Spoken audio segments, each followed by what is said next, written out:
Andito tayo para mag-maintenance naman ng aming secondary na motor, which is ang Click version 1.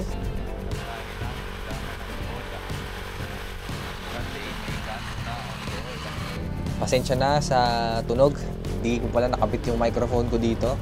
So external mic ay hindi connected, kaya ang microphone na ginagamit lang natin dito ay ang internal microphone ng isang DJI Osmo Action 4. Kaya hindi ako masyadong rinig, lalo kapag nagsasalita ako at mahangin. Malakas din kasi ng konti yung tunog ng ating tambucho. Hindi na rin kasi stock ang tambucho natin, kaya may konting tunog na rin ang ating motor. So papunta kami nito ng tatay ko sa tindahan ng bola na alam ko, which is dito sa may Malabag. So hindi namin alam kung anong stock na sukat nito, kaya tatanong lang namin after. O kaya pagdating namin dun sa tindahan ng bola o sa tindahan ng mga motorcycle parts. Ilang grams yung ano?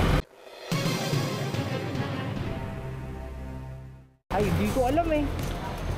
Hindi namin alam eh kung anong stock na ito eh.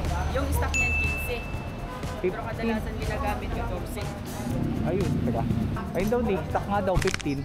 15 na lang. Ano bang para sa kuya sa yung medyo sa ahon, mga ganun? Maganda talaga yung stock talaga yung 15. Ayun na lang kuya. Makikiresibo tayo. Hindi Hindi ka siya eh. Lagay ko ba?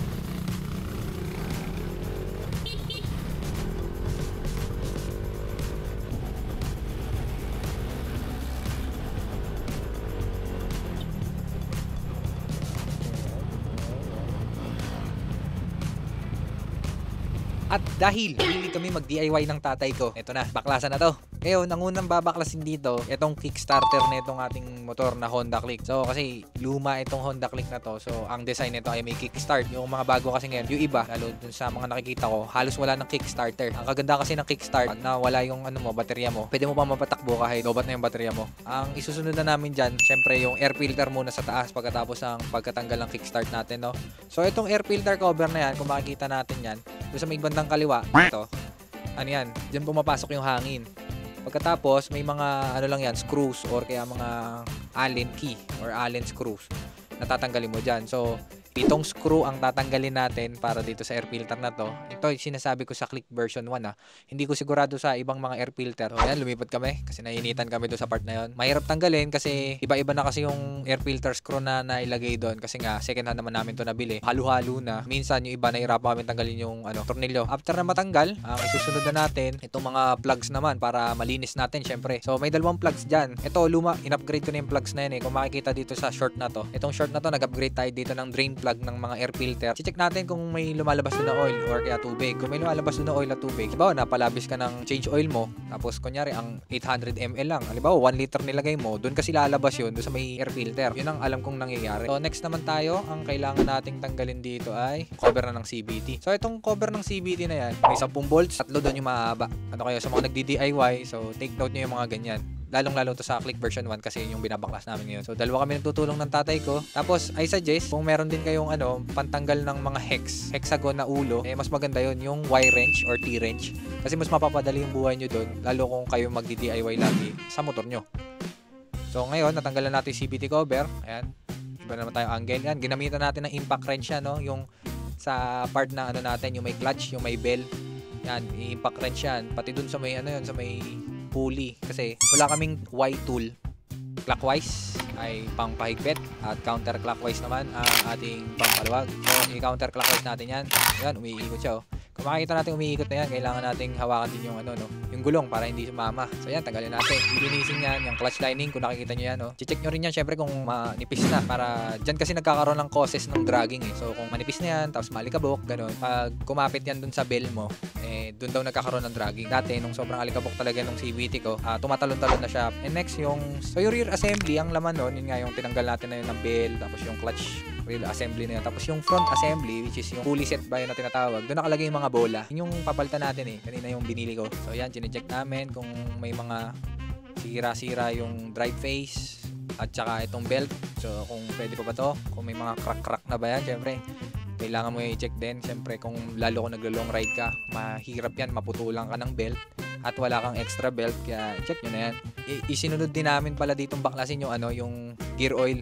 So yung gear oil kasi, sinabay ko na lang dito sa pag-change oil nito kasi yung ginawa namin dito, linis ng CVT, engine oil change, and gear oil change. Yung gear oil change dito, gamit ko ay ATW 90. So yun ang recommended naman dito, and 150 ml yung alam kong inilagay namin dyan. So tapos meron dyan inlet at outlet. Syempre yung inlet, doon mo ilalagay yung yung langis, and then yung outlet naman, doon mo papatuloy yung langis. Ginagilid namin yan eh. Kasi syempre, hindi naman masasaid yan. Kaya ang nangyari, hinihintay na lang namin para habang pinapatulo namin, linis-linis kami CVT. So ako, ang ginagawa ko dito sa bandang gilid, lilinis ako CVT. So ang ginagamit namin CVT cleaner ay yung Kobe CVT cleaner.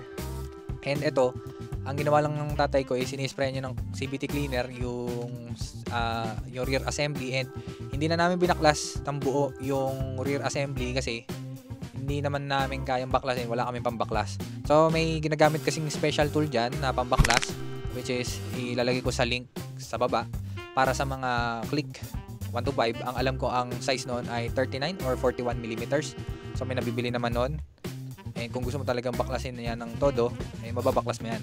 Ilihan namin yung yung friction material ng ating clutch lining para kumapit to sa ating belt. Tapos nilagyan namin ng konting grasa, high temp. High temp dapat na grasa yung ilalagay mo doon sa rear assembly, and then ganun din sa front assembly. So itong nabili kong high temp na grasa ay itong synthetic top 1 high temp grease. So kulay blue yan. Pero naman nabibili niyan yung mga nasa pack. So yung nasa pack na yon, edi kung hindi naman kayo madalas gumagamit ng grasa, pwede yung mga paunti-unti lang yung bilhin nyo. Dilinihan lang namin ng konti yung yung belt. Hindi ko alam kung okay ba yon, pero kasi nakita namin makinis na ng kaunti, so tinanggalan namin ng parang namuong dumi, kaya namin nililihat. Tinatanggal lang namin talaga yung mga nanigas na dumi na nagkokos para dumulas yung ating belt sa ating drive face. Ayan, tinitingnan namin yung bola kung may kanto ba. So yung lumang bola, kung makikita natin, may mga kanto na. So yung mga bola na yan, napag-desisyon na namin na palta na. Kasi kung makikita mo, hindi na siya circle. Ang English pala sa kanya ay weight rollers. So ang binili natin na bago ay kulay orange, and kung makikita natin dun sa video, wala na talagang kanto. Kasi bago yun eh. Kita mo, di ba? Ang smooth. Bumili na rin pala kami ng slider piece, no? Mabalik tayo dyan, no? Sa slider piece kasi, kumakalog-kalog na kasi doon sa may bandang, pinaglalagyan niya. So, maingay na. Bumili na kami bago. Yan, dalawa, bola, tsaka slider piece. So, ngayon, yung mga ibang nagsasabi na may tamang orientation kung paano yung paglalagay ng bola. So, yung bola is, meron kasing smoother side, meron kasing rougher side, no? So, meron kasing isang side na may hard plastic, yung isang side wala. So, doon sa mga sanay na dyan, may mga orientation pa sila dyan, pero hindi ko din sure kung paano yun. Meron kasing silang technique dyan kung paano ilagay yung mga bola. Ayaw, anong tinanggal mo, yun yung bibalik namin. So, gamit na ulit kami ng impact wrench. So, ang nangyayari dyan, di namin talaga alam yung exact na torque, higpit ng ating mga tornilyo dyan. Pinagpapa sa impact wrench na lang namin. Pagka tumigil na sa impact wrench, ay okay na yun. Siyempre, alam namang pilitin namin yan. Mamaya ma-lost thread pa yan, diba? So, ito, nililinis namin yung cover kasi meron yung kickstart to. So, isinama na namin to sa paglilinis. Kasi may isa bang mechanism to. Ang sunod naman natin gagawin ay mag-change oil. So, yung change oil nito, yung drain plug nito sa ilalim ay may problema na. So, silip kami na silip dyan. Di namin mabuksan. Di namin mapalabas. So, ang nangyayari dyan, napag-desisyon na namin dun sa may parang oil filter, i-drain yung langis. So, yung oil filter na yan, hirap na hirap kami dyan, hindi namin alam gagawin. Iba-ibang size ng tinesting namin dyan, na-lost thread na yung parang takip niyan. Hindi na matanggal, hindi na doon nag-drain ng oil. So, doon na kami sa gilid. So, yung gilid na yan, dito sa may bandang may bandang side ko. Ito, nandito na ako nakaupo. Ayan. So, yan, sira oh. Kung makita mo, sira na siya. So, parang nabilog na. Pwede naman pilitin yan, kaso nga lang, wala kaming pampalit pagka natanggal namin yan. So, ang napag-desisyon na namin, ito na lang kami sa part ng drain oil filter. Meron kasi yung parang oil filter sa gilid, which is, yan, gagamitan mo pa rin ng hex. Pero kasya naman, may nakita akong kasya dyan. So, ang ginawa dyan, ang luwag niyan ay, ang pagluluwag at paghihigpit niyan ay hand tight lang. So, para hindi siya mabistrag or masira, no? So, dyan sa gilid na, yan, na lang namin pinatulo. And may metal screen yan.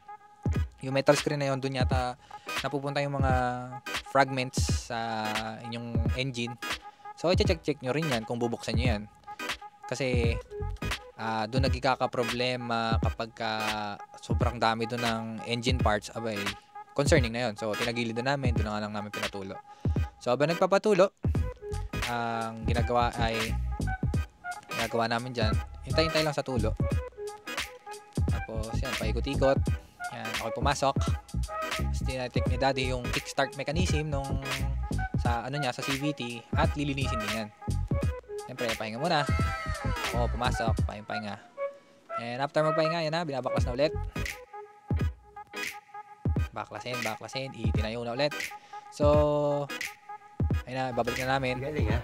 So, nabalik na ulit yung mga bagay-bagay. Siyempre, kasi gagawin dyan ay testing na namin yan eh. So, nangyari dyan, kung ano lang yung binaklas nyo, yun lang yung balik nyo.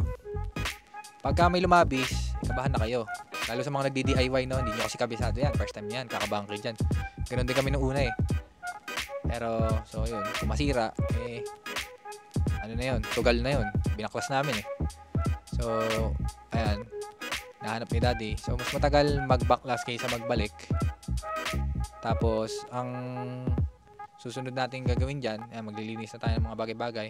I-refill na natin yung oil, syempre, kasi kailangan mong i-refill yan. Syempre, para malinis din yung loob. So, anong nangyari dyan? Ang ilalagay ko lang ay 600 ml kasi hindi naman natin masasagad na ma-drain yung laman ng ating engine. So, may matitira pa dyan. Ang alam ko, 700 yata sa Click version 1. So, kung 700 yun, dinagdagan ko na lang ng 600. Meron din naman dipstick para makita nyo kung labis na or hindi. So, try nyo din yun. So, ang ginawa namin, in-start, pinaikot lang yung langis, and then, okay na.